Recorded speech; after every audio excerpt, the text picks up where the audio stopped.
Je veux vous exposer une situation hypothétique. Imaginons un jeune homme d'une vingtaine d'années, solide et en bonne santé, et qui mange de la nourriture industrielle tout le temps. Et le seul exercice physique qu'il connaisse, c'est la télécommande sur laquelle il entraîne ses doigts. Et il dit, vous voyez, toute cette campagne sur la nutrition, la santé et l'exercice physique est exagérée. Regardez-moi. Je mange ce que je veux et je peux même manger du saindoux et rien ne m'arrivera. Je suis fort et regardez l'état de mon corps. Je suis en bonne forme, je suis fort. Eh bien, quelques années passent, 10 ou 15 ans, et il est toujours solide. Et il mange toujours des cochonneries sans faire d'exercice. Et arrivé là, il commence à être persuadé que rien ne va lui arriver et qu'il va bien. Et il persiste dans ce style de vie destructeur, physiquement parlant. Et pendant tout ce temps, il s'est naturellement persuadé qu'il a raison. Il pense qu'il est vraiment indestructible, qu'il est invincible. Rien ne va lui arriver.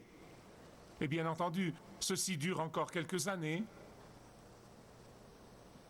Alors que dans son intérieur, invisible à l'œil humain, une destruction interne du corps est en train de se faire.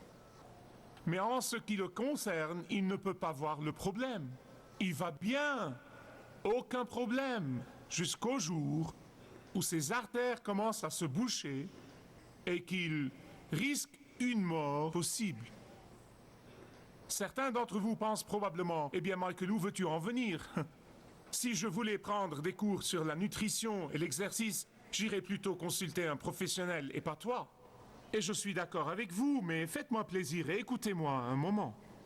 Parce que ce que je veux vous exposer ce matin, c'est ce qui pourrait arriver à chacun de nous, individuellement en tant que croyant et d'un point de vue spirituel.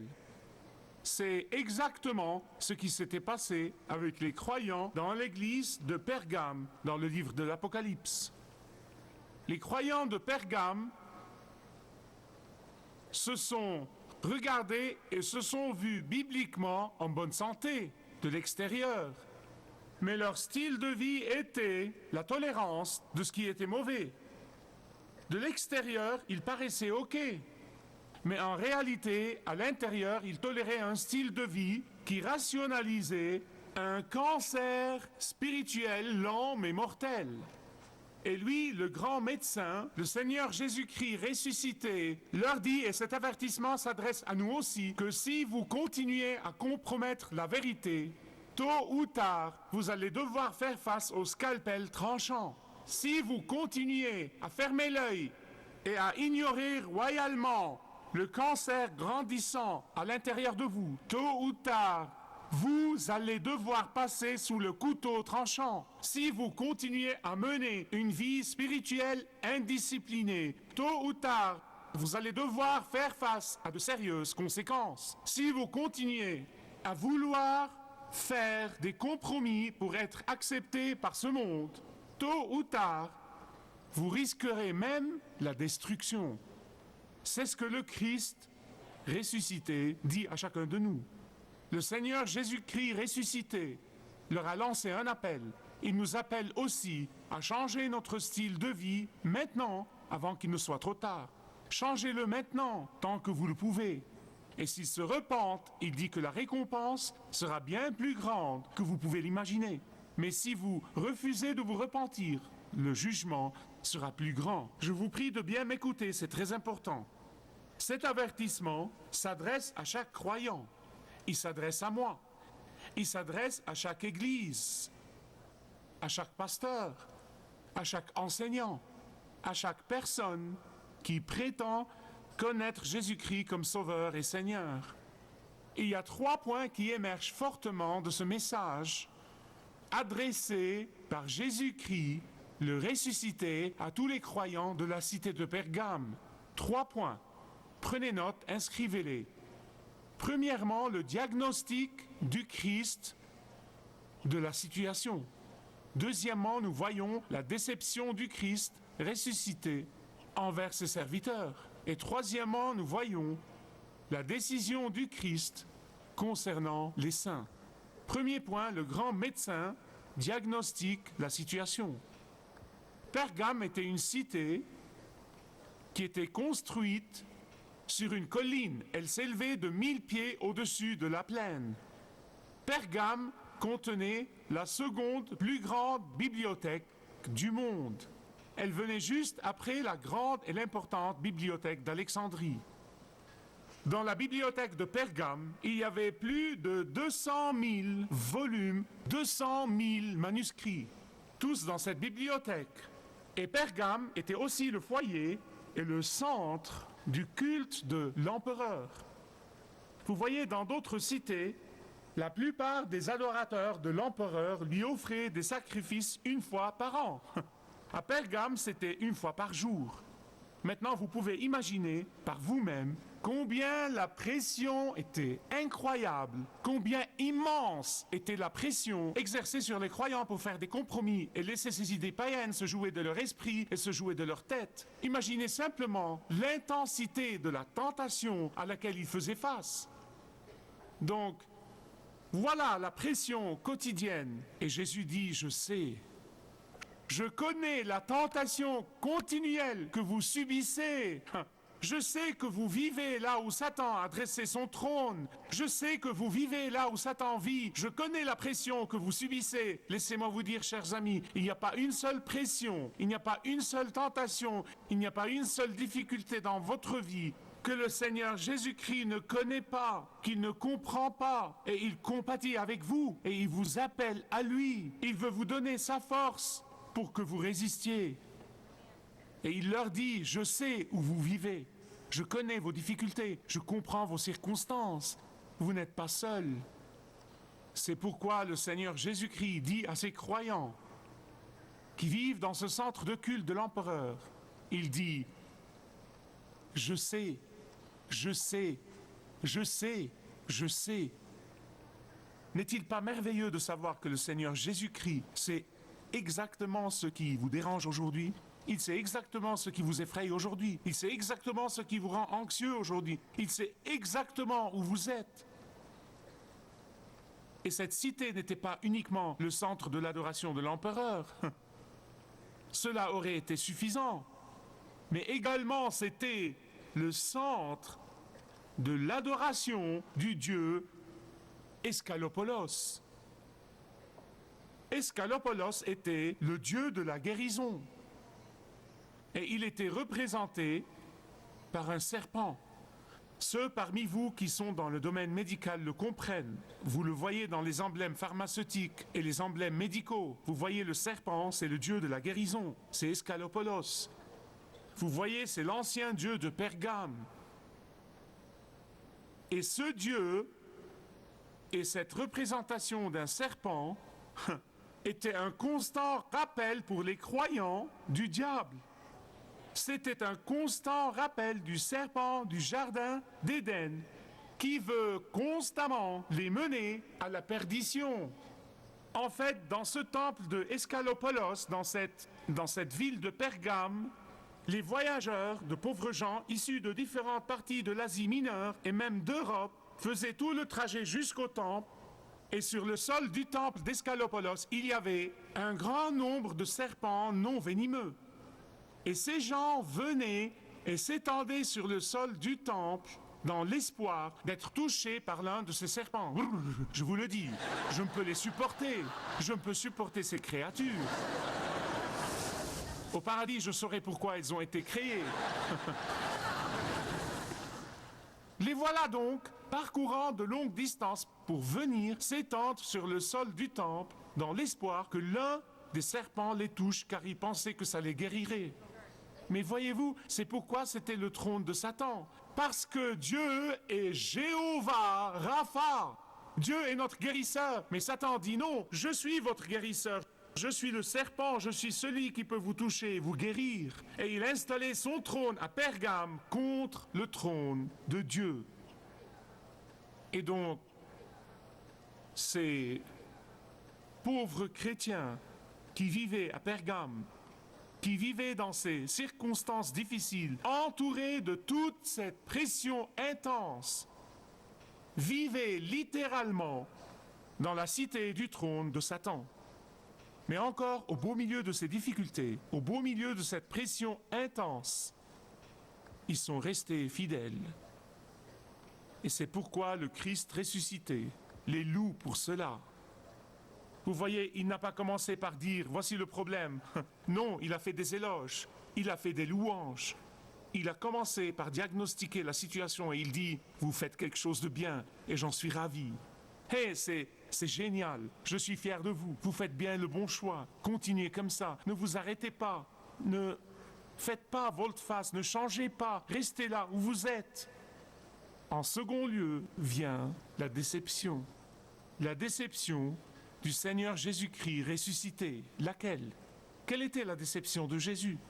Je vais le dire franchement, je vais le dire pour que vous le compreniez, parce que c'est le même péché qui domine notre culture aujourd'hui. Et malheureusement, même ceux qui aiment le Seigneur Jésus-Christ sont tombés par mégarde, inconsciemment, dans ce péché. Quel est-il? Je vous le révèle sans ménagement. Êtes-vous prêts? Dites Amen.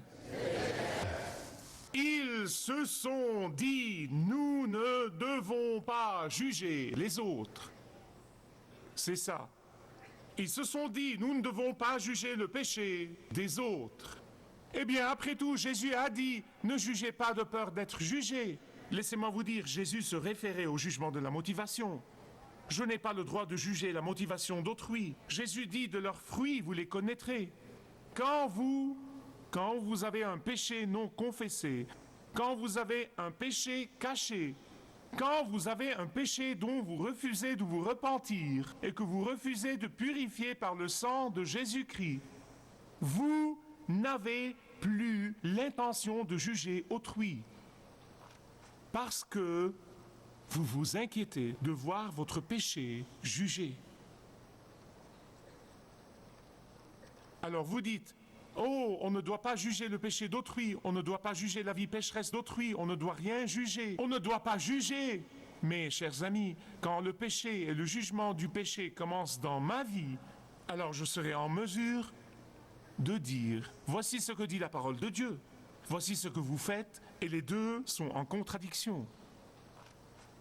Seul celui ou celle qui peut reconnaître son péché dans sa propre vie peut reconnaître le péché de la vie d'autrui. Alors que se passait-il dans l'église de Pergame? Il y avait un péché parmi eux, et cela brisait le cœur de Jésus. Cela n'affectait pas leur croyance intellectuelle en Jésus-Christ, cela n'affectait pas la doctrine biblique saine, cela n'affectait pas leur croyance dans le Christ. Mais le ressuscité Jésus-Christ, qui sait toutes choses et qui voit toutes choses, dit, « J'ai quelques griefs contre vous. Les voici. Vous fermez l'œil sur certains parmi vous qui font des compromis avec le péché. Vous fermez l'œil et vous refusez de voir ce quelqu'un parmi vous qui enseigne des choses fausses et mauvaises. Vous êtes en train de tolérer ceux parmi vous qui transforment la grâce en une licence pour pécher. Et Jésus dit, ce genre de péché a commencé avec Balaam dans l'Ancien Testament, le livre des Nombres, chapitres 22, 23, 24. Faites-moi une promesse, lisez ces chapitres chez vous cet après-midi. S'il vous plaît, je n'ai pas le temps d'en parler maintenant. Mais c'est d'une importance vitale. Si Jésus a dit que c'est un mauvais péché, vous devez aller à la maison et le lire. Et ce que Jésus est en train de dire, c'est que ce que Balaam a commencé dans l'Ancien Testament, livre des Nombres, Nicolas, qui était l'un des 7 diacres dans les Actes des Apôtres, choisis pour servir l'Église, le reprend et le perpétue dans le Nouveau Testament. C'est tout à fait le même péché. C'est le même péché qui revient revêtu, autrement avec plus de 2000 ans d'écart. Et donc ce que Balaam était dans l'Ancien Testament, Nicolas l'était dans le Nouveau Testament.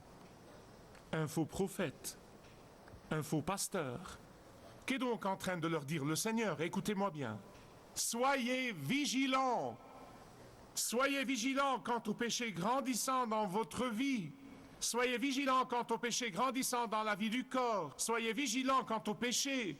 Vous voyez, quand quelqu'un vous dit que vous n'y pouvez rien d'être adonné à la pornographie et qu'il vous dit pas besoin de vous repentir car vous n'y pouvez rien et la grâce de Dieu va vous couvrir, c'est le péché de Balaam, c'est le péché de Nicolas. Quand quelqu'un vous dit que vous n'y pouvez rien au fait d'être homosexuel, pas besoin de vous inquiéter, la grâce de Dieu va tout couvrir, pas besoin de vous repentir, c'est le péché de Balaam et Nicolas. Si quelqu'un vous dit, vous n'y pouvez rien si vous ne gardez pas vos vœux de mariage, la grâce de Dieu va tout couvrir, allez, vivez votre vie, c'est le péché de Balaam et Nicolas. Quand quelqu'un vient et vous dit, vous êtes ivre mais vous n'y pouvez rien, la grâce de Dieu va tout couvrir, n'arrêtez pas, ne vous repentez pas, c'est le péché de Balaam et Nicolas, et je peux continuer indéfiniment. Et le Christ ressuscité dit, il y a une seule façon de remédier au péché. Il y a une seule façon de remédier au péché. Il y a une seule façon de remédier au péché. Vous dites, je ne peux pas. Oh, que si, vous pouvez. Il y a une seule façon de remédier au péché. Dites avec moi. Il y a une seule façon de remédier au péché. Allez, dites-la à haute voix. Il y a une seule façon de remédier au péché. C'est le sang de Jésus-Christ. C'est le repentir. Faire demi-tour. Revenir vers le Seigneur pour le pardon et la confession.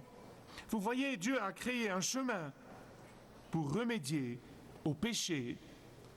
Et là, le miséricordieux Seigneur Jésus-Christ leur donne une deuxième chance pour se tourner vers lui. Une deuxième chance. Et Dieu s'adresse à vous. Et il vous donne une deuxième chance. Que feriez-vous avec? Que feriez-vous avec? Cette chance pourrait ne plus jamais revenir. Ne plus jamais revenir. Voilà mon appel pour vous. Accueillez-la gracieusement et tournez-vous vers lui. Car le Seigneur Jésus-Christ est allé leur dire qu'au fond, ils avaient deux options. Et toute option a ses conséquences. Il dit, vous avez deux options. Option numéro 1, ne vous repentez pas de votre péché, continuez dans votre péché, continuez à faire de la grâce de Dieu une licence pour pécher. Et dans ce cas, l'épée de l'Esprit, l'épée à double tranchant de la parole de Dieu, l'épée du jugement, les paroles du jugement vont tomber sur vous. L'épée aiguisée à double tranchant. Pourquoi? Car Jésus ne laissera pas le mensonge prévaloir dans sa vraie Église. Jésus ne permettra pas au cancer du compromis de croître dans sa propre Église. Le grand médecin qui voit toutes choses doit opérer.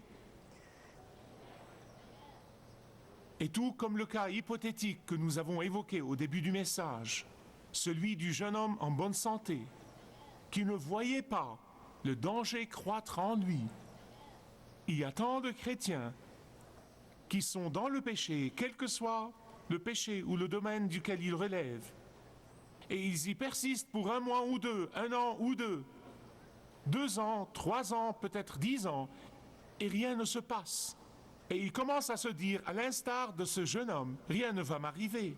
Manifestement, Dieu n'en fait pas cas. Dieu n'y attache pas d'importance. Manifestement, je vais bien. Ensuite, ils commencent à rationaliser ce péché, ne sachant pas que c'est en raison de la miséricorde de Dieu, et en raison de la patience de Dieu, et en raison de la bienveillance de Dieu, que rien ne leur arrive, que rien ne leur arrive.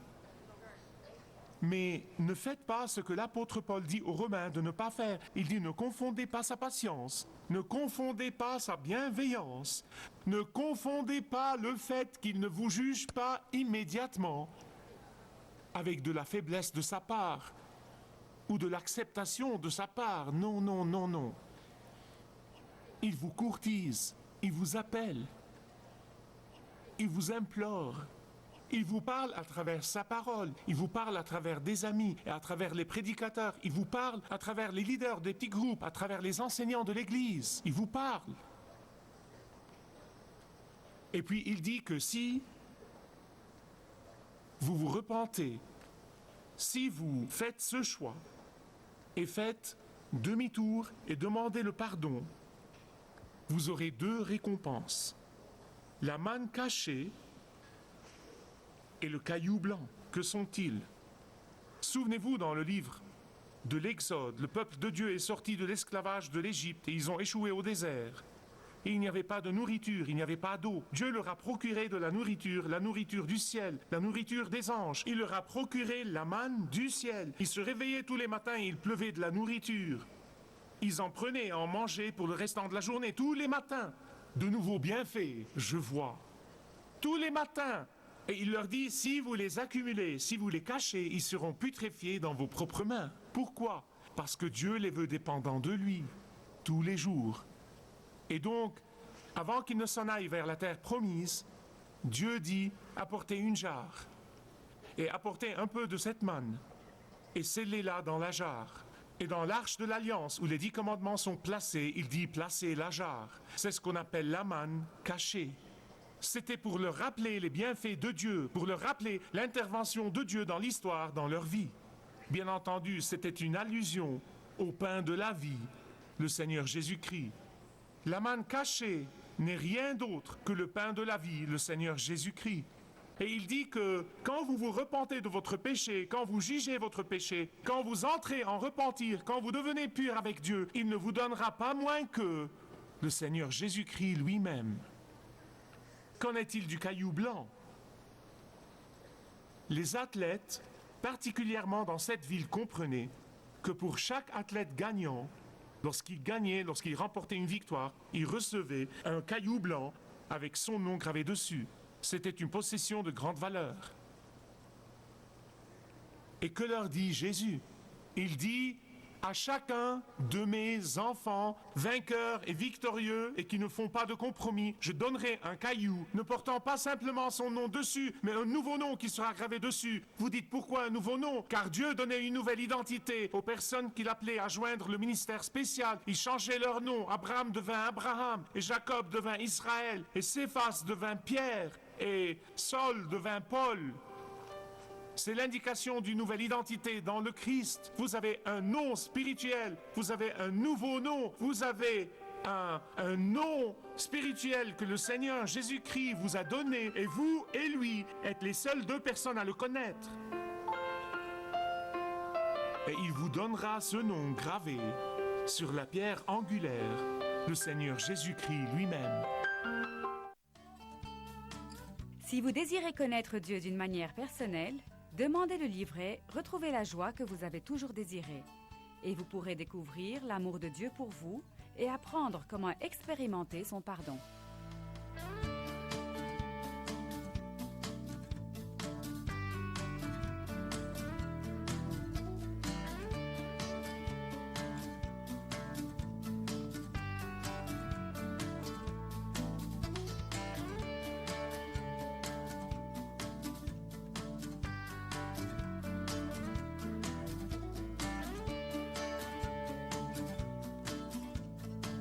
Si vous avez une relation personnelle avec Dieu et vous êtes intéressé à marcher plus intimement avec lui, demandez le livret « 7 pas sur le chemin de la foi » qui vous guidera dans une relation plus profonde avec votre Père Céleste. Demandez votre livret gratuit.